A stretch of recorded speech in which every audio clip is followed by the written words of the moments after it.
안녕하십니까. 범죄위키 김탐정입니다. 지난 방송에서 장기 실종 미제 사건과 관련된 내용을 다루었습니다. 방송 준비를 위해 여러 사건을 취합하다가 2000년대 초중반에 발생한 10대 청소년 실종 및 변사 사건을 통해 해당 사건 간의 몇 가지 공통점과 의문점을 발견하게 되었습니다.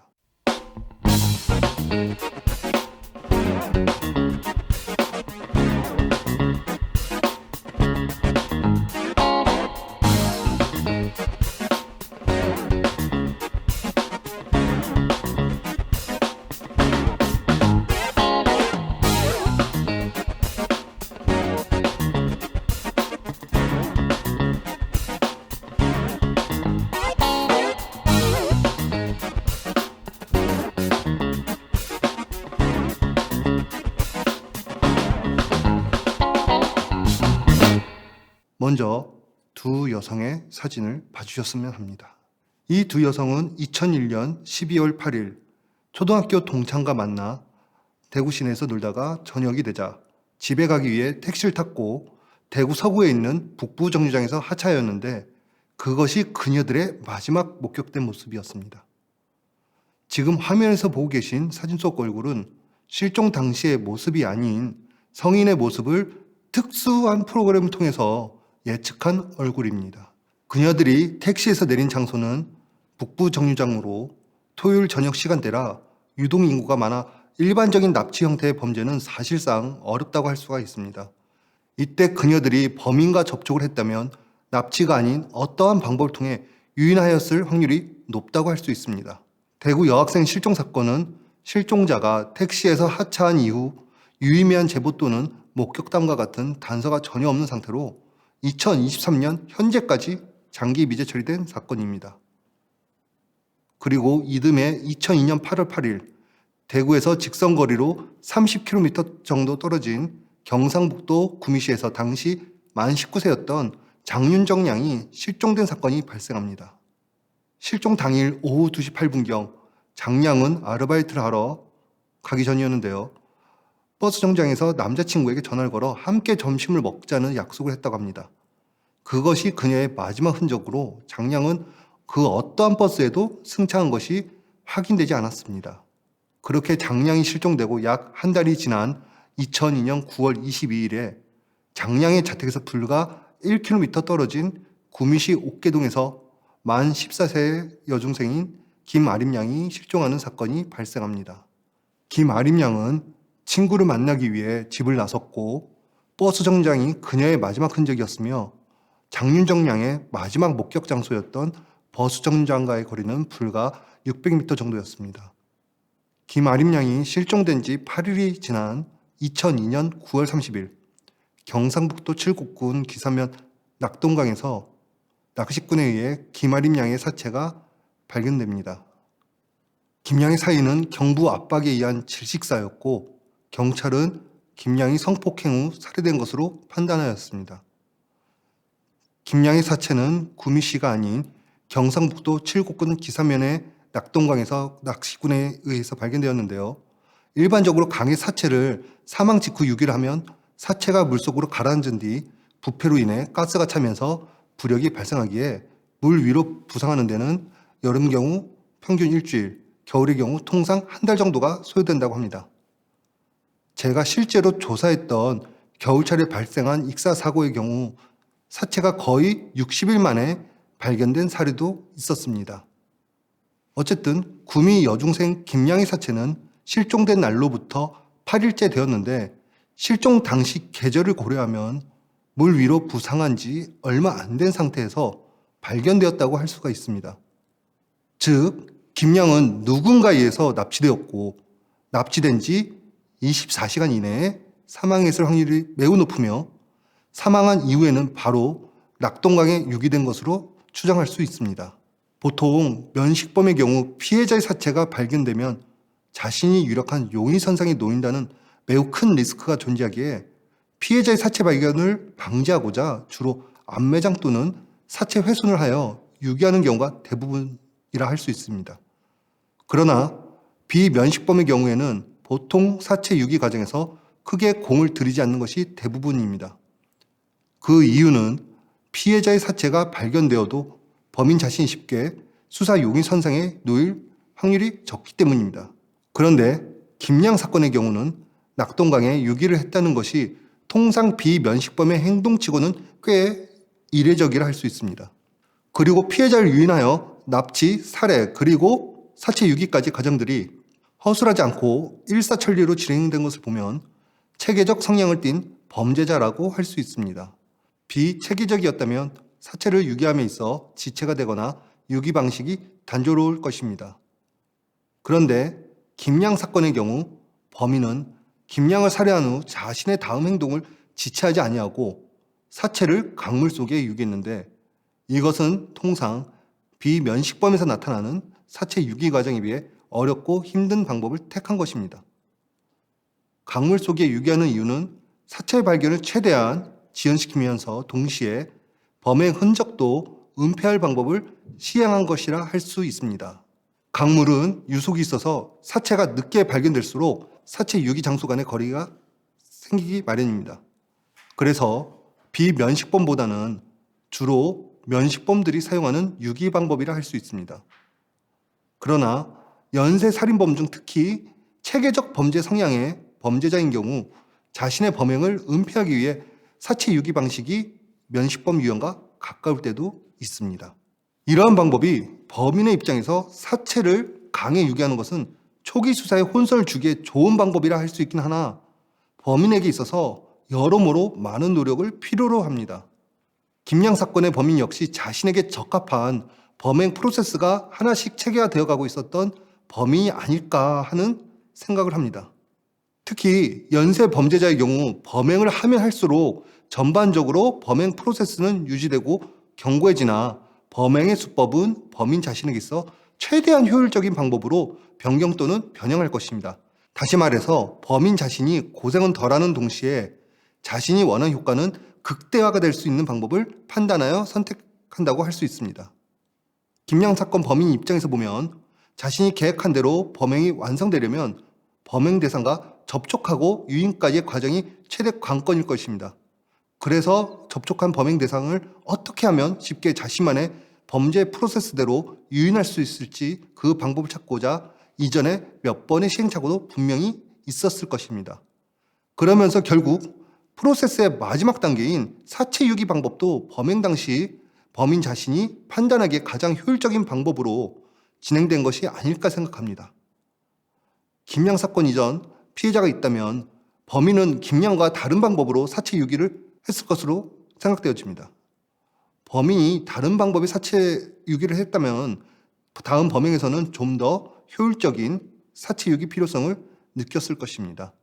예를 든다면 안매장 방법이었을 것입니다. 범인의 입장에서 사체를 은폐하기는 좋으나 사체 운반도 그렇고 해보신 분들이 아시겠지만 이게 삽질하는 게 보통의 체력만 가지고는 힘듭니다. 그래서 김양희 범인은 좀 더 효율적인 다른 방법을 찾았던 것이고 그 다른 방법이 강물에 유기하는 방법이었던 것으로 생각되어집니다.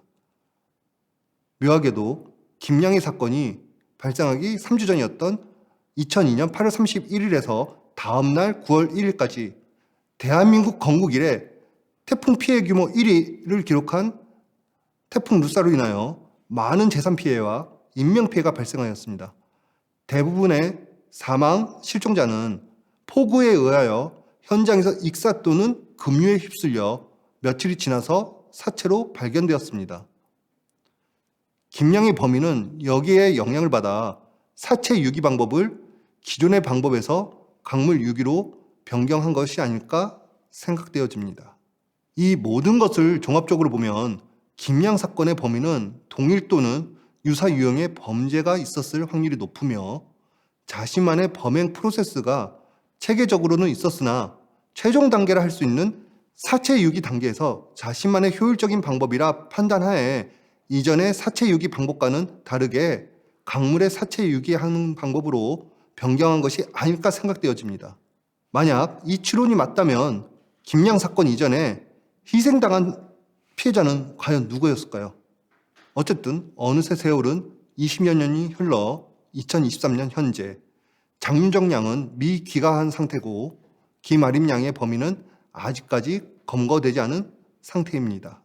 이상 대구 여중생 실종 사건과 구미 연쇄 실종 사건에 대해서 간략히 말씀드렸습니다. 이 세 개의 사건에서 공통적으로 주목해야 할 부분은 네 가지가 있는데요. 첫 번째는 실종자가 모두 만 나이 기준 모두 10대 여성이라는 공통점이 있습니다. 두 번째는 대구와 구미라는 인근 도시 권역 내에서 발생하였습니다. 세 번째는 실종자가 마지막으로 확인된 행적이 버스 정류장과 연관이 있습니다. 네 번째는 야간 시간대가 아닌 오후에 발생하였으며 장량 사건을 제외하고는 모두 토요일 오후에 발생한 사건입니다. 마지막 확인된 행적의 위치와 시간대를 고려하면 일반적인 납치 형태의 범행은 조건상 다소 맞지 않는다고 할 수 있습니다. 예를 들면 호위동승 또는 도움 요청과 같이 피해자를 유인할 수 있는 범인이 설정한 덫이 있었을 것입니다. 그래서 그 덫에 걸린 피해자들이 자신만의 영역 안으로 들어왔을 때 제압하고 그 이후 범행 프로세스대로 진행되었다고 보여집니다. 만약 대구와 구미에서 발생한 모든 사건이 동일범의 소행이라면 범인은 처음부터 10대 여성을 노렸다고 할 수 있습니다. 이유는 10대는 야간에 돌아다니지 않기 때문이지요. 어쨌든 대구에서 2명, 그 이듬해 구미에서 2명이 당시 실종된 점을 기억하셨으면 합니다. 이 부분에 대하여 기억을 부탁하는 이유는 이 영상을 끝까지 보시면 아시게 될 겁니다. 저는 이 대구와 구미 사건 간의 공통점을 토대로 하여 지역 상관없이 10대 여성이 실종되거나 변사체로 발견된 사건은 없었는지 면밀하게 탐색을 해보았습니다. 구미 연쇄 실종 사건이 발생한 이듬해인 2003년 8월 경기도 포천시 소호읍 고모리 저수지 수풀 속에서 신원불상의 20대 여성으로 추정되는 변사체가 발견됩니다. 이 변사체는 발견 당시 워낙 부패가 심해서 현재까지 정확한 신원을 밝혀내지 못하고 있는 상황입니다. 사인 또한 현재로서 정확히 알 수 없는 상황이기도 합니다. 참고로 부패가 심해 백골화가 된 사체의 경우 대구치라고 불리는 어금니, 그중 일명 사랑니로 불리는 제3대구치의 상태를 통해 미성년 여부를 구별할 수가 있는데요. 통상적으로 사랑니는 만 18세에서부터 25세까지 사이에 생성된다고 보시면 되겠습니다. 그리고 치아 교무도라고 해서 위아래, 그러니까 윗니와 아랫니 치아 길이에 마찰로 씹는 면이 닳는 마모된 수준으로 보시면 됩니다. 이런 것을 종합하여 대략 나이대를 추정할 수 있고요. 또한 우리 이제 엉덩이 쪽 볼기뼈의 귓바퀴면의 퇴행성 변화를 통해 나이를 추정할 수가 있는데요. 30세 이전의 젊은 분들 같은 경우는 후면부가 매끄러운 반면 연령이 많을수록 표면이 거칠어지고 심할 경우에는 뼈 걸도기증이라고 그런 이제 돌기가 형성되는 특징이 있다 보니 사체에서는 사랑니가 보이나 볼기뼈의 귓바퀴면 후면부가 매끄럽다면 변사자의 나이는 최소 만 나이로 18세 이상, 최대 30세 이전으로 추정할 수가 있습니다. 거기에 치아 교무도까지 종합하여 경찰은 변사자를 20대로 추정했을 것으로 사료되어집니다. 또한 성별의 경우는 골반의 모양을 통해 쉽게 구별은 할 수가 있습니다. 단 10대 중반 미만의 유소년은 이 방법으로 성별을 구별해서는 안 된다고 할 수 있습니다. 그래서 2003년 8월 포천 고모리 저수지에서 발견된 변사체의 경우 아무리 부패가 심했어도 20대 여성으로 충분히 추정할 수 있었던 것입니다. 어쨌든 사랑이 여부를 기준으로 하면 만 18세, 19세도 해당 범위에 속하기에 변사자가 10대가 아닐 수도 있다고는 완전히 배제하기가 어렵다고도 할 수 있습니다. 또한 실종자와 피해자들이 만 13세 미만이 아니기에 범인은 소아성애자 성향보다는 청소년 연령대, 즉 10대 중반부터 20대 초반의 여성을 대상으로 한 범죄로 추정하여 그래서 근본 영상에 포천 20대 여성 변사체 사건을 포함하였습니다. 또한 발견 당시 시기가 고온 다습한 8월 한여름에 집중호우까지 겹치고 저수지 인근 수풀이라는 환경적 특성까지 종합적으로 고려한다면 사후 4주, 빠르면 3주 이내에 충분히 자연 백골화가 가능하다고 할 수 있습니다. 그래서 실제 사건 발생 시기는 2003년 여름에 발생했을 확률이 높다고 할 수 있습니다.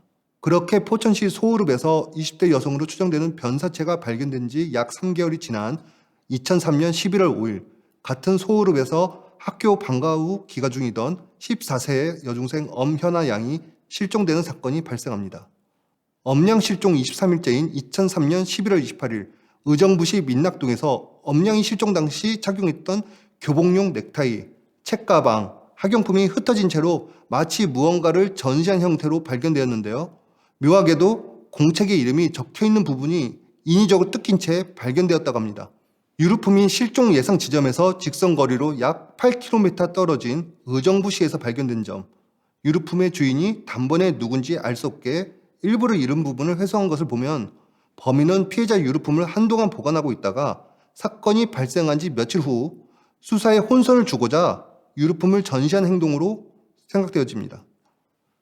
수사는 잠시 활기를 띄었지만 크게 진척이 없고 제자리 걸음만 하던 중 사건이 발생한 지 47일째인 2003년 12월 22일 의정부시에서 엄양의 휴대폰과 운동화가 발견이 되어집니다. 그리고 사건이 발생한 지 95일이 지난 2004년 2월 8일 유류품이 발견된 장소로부터 약 2km가 떨어진 포천시의 어느 배수로에서 엄양은 싸늘한 주검으로 발견되는데 발견 당시 손톱과 발톱에 빨간색 매니큐어로 추정되는 것이 칠해져 있었고 매니큐어가 칠해진 시점은 엄양이 사망한 이후로 확인되었습니다. 이 사건을 그래서 일명 포천 매니큐어 살인사건으로도 불려지고 있습니다. 문제는 사체 발견 당시 워낙 사체가 부패가 심해서 부검이 제대로 진행될 수 없었고요. 검안을 통해서나마 사인은 경부 압박 질식 식사로 추정하고 있습니다. 정액 반응 검사 결과상으로도 음성이 나오는데요. 단지 정액 반응 결과만 음성일 뿐 성범죄 여부는 완전히 배제할 수가 없다고 할 수 있습니다. 경찰 역시 성범죄를 목적으로 엄양을 납치한 후 살해한 사건으로 판단하여 수사를 진행한 사건이기도 합니다. 이 사건에서 주목할 점은 바로 피해자 손톱과 발톱에 칠해진 매니큐어입니다. 시중에서 판매하고 있는 매니큐어와 비교 분석했지만 동일한 성분의 제품을 찾지 못하여 혹자는 도장용 에나멜 페인트일 수도 있다고 합니다. 어쨌든 해당 물질의 성분도 중요합니다만 반드시 짚고 넘어가야 할 부분은 엄양이 사망한 후 누군가에 의해 손톱과 발톱에 무언가가 칠해진 것이 확실하고 그 행동을 한 장소가 범인 자신만의 독립된 안정적 장소에서 그랬을 확률이 매우 높다고 할 수 있습니다. 그러면 왜 범인은 엄양의 손톱과 발톱에 무언가를 칠한 이유가 무엇일까요? 제가 볼 땐 자신이 저지른 범행에 대하여 최대한 대중으로부터 주목받기 위해 했다고 생각되어집니다. 이유는 만약에 범인이 피해자의 사체를 통해서 자신의 축적된 스트레스 표출이나 욕구의 해소와 같은 메시지가 있었다면 최대한 정성껏 예쁘게 칠했을 것입니다. 그러나 사체 발견 당시 엄양의 손톱과 발톱에 매니큐어가 칠해진 형태는 대충 칠한 상태였습니다. 즉, 범인은 거의 신경 쓰지 않고 행동했다는 의미입니다. 범인에게 있어 사체에 매니큐어를 바르는 과정이 중요한 것이 아닌 남들이 봤을 때 사체에 매니큐어가 발려져 있다는 결과만 있으면 된다는 것이 중요했던 것은 아닐까요? 그리고 그렇게 바른 매니큐어로 인해 사건이 언론을 통해 크게 주목받기를 원했을지도 모릅니다. 그런데 예상과 다르게 사체 발견이 늦어지고 실종 기준 20일 이상 지나다 보니 실종 초반과는 다르게 언론에서 점점 등장하지 않아 고육지책으로 자신이 보관하고 있던 유류품 일부를 유기한 것으로 보여집니다. 다시 수사는 활기를 띠고 언론 역시 사건을 다시 주목하였습니다. 그러나 그렇게 또 20여일이 흐르고 크게 수사에 진척이 없다 보니 전처럼 사건 관련 뉴스가 등장하는 횟수가 줄어들자 범인은 엄양의 유류품 중 휴대폰과 운동화를 마치 일부러 눈에 잘 보일 수 있도록 쓰레기 더미 위에 올려둔 것이 아닌가 생각되어집니다. 범인은 요즘 말로 관종이 아닐까 생각합니다. 관종의 심리라고 의심되는 부분이 바로 사체 유기 방식에서 잘 나타나고 있습니다. 이 사진이 엄양의 사체 발견 당시의 모습인데 왠지 익숙한 범죄 현장의 모습이라고 할 수 있습니다. 그리고 이 사진은 화성 연쇄 살인 사건 2차 사건의 사체 발견 당시의 사진으로서 왠지 포천 여중생 사건 사체 발견 모습과 꽤 흡사하다고 할 수 있습니다. 화성 연쇄 살인사건 하면 생각나는 영화가 있을 것입니다. 바로 살인의 추억입니다. 그럼 영화 살인의 추억은 몇 년도에 개봉하였을까요? 아이러니하게도 포천 사건이 발생한 같은 연도인 2003년 4월 하순에 개봉하였습니다. 그리고 그 영화에서 부각된 색깔은 바로 빨간색이었습니다. 만약에 빨간색 매니큐어가 연쇄 살인범들에게 나타나는 일종의 독특한 시그니처와 같은 것이었다면 포천 여중생 사건 이후 10대 여성을 대상으로 한 살인사건에서도 나타났어야 했지만 나타난 사건이 없었습니다. 그렇게 포천 여중생 사건도 발생한 지도 어느새 20년이 다 되어가고 있으나 이 사건 역시 지금까지 해결되지 않은 미제 사건으로 남아 있습니다. 오늘 말씀드린 5개의 사건들을 전체적으로 종합하고 정리해보면 2001년 대구에서 2명, 2002년 구미에서 2명, 2003년 포천에서 2명, 3년 연속으로 청소년 연령대의 여성이 같은 도시에서 매해 2명씩 실종되고 이 중 일부는 안타깝게 변사체로 발견되기도 하였습니다. 묘하게도 포천 20대 여성 변사체 사건을 제외하고 모든 사건의 발생 시간대는 야간이 아닌 오후 시간대라는 공통점이 존재합니다. 단 포천 20대 여성 변사체 사건의 경우 변사체 신원이 파악되지 않아 정확한 실종 시간대를 알 수 없는 상황이라고 할 수 있지요. 또한 이미 언급하였듯이 20대 추정일 뿐 다른 사건의 실종자, 피해자처럼 10대일 수도 있습니다. 그런데 말입니다. 2003년 이후에도 같은 패턴의 실종 및 변사 사건이 등장한다면 이것이 과연 모두 우연의 일치일까요? 2004년부터 발생 사건은 다음 영상에서 찾아뵙겠습니다. 이상 범죄 익히 김탐정이었습니다.